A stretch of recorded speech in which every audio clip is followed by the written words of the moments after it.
Abahurikiye muri Fondation Salama baratunganije kuri no w'Imana ibirori vyo guhurira hamwe bongera biginana mu kwibuka watanguje Fondation Salama El Hadji Mohamed Rukara. Ivyo birori bikavya vyatewe iteka n'abana b'umuhisi El Hadji Mohamed Rukara.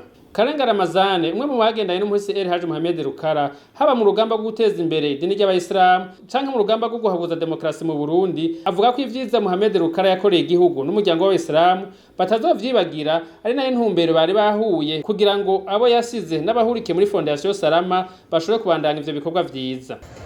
Intumbero nyamukuru yari kugira ngo benshi muri iki gisagara ca Bujumbura no Burundi bwose twibuke nyakwigendera Alhaji Dr Mohamed Rukara ku vyiza vyinshi yakoreye Burundi, yakoreye abarundi na cyane uyu muryango w'Abayisilamu n'abajya bitwa abaswahili hano mu Burundi, kubera ko yagize ibintu byinshi uvuye ku ishure, uvuye ku bintu bijanye no guteza imbere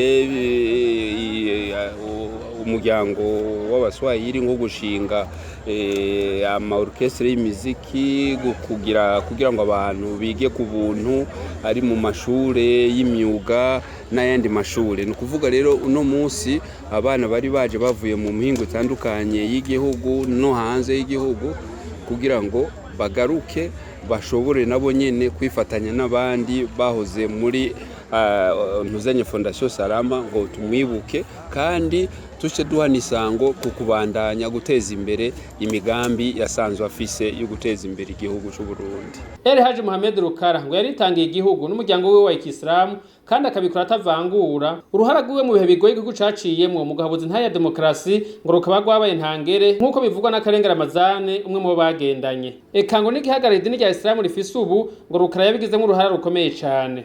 El Hadji Mohamed Rukara n'igihugu kiba kitasivye kumwizigira aho yabaye umushinga amateka yongera mu mukenguza amateka akaba nawe muhuza wa mbere w'abarundi igihugu cy'u Burundi caronse kuva mu mwaka wa 2010 gushika mu mwaka wa 2016. Akaba yari yavutse ku igenekezo rya 27 mu Kakaro mu mwaka wa 1955 muri zone ya Buyenzi.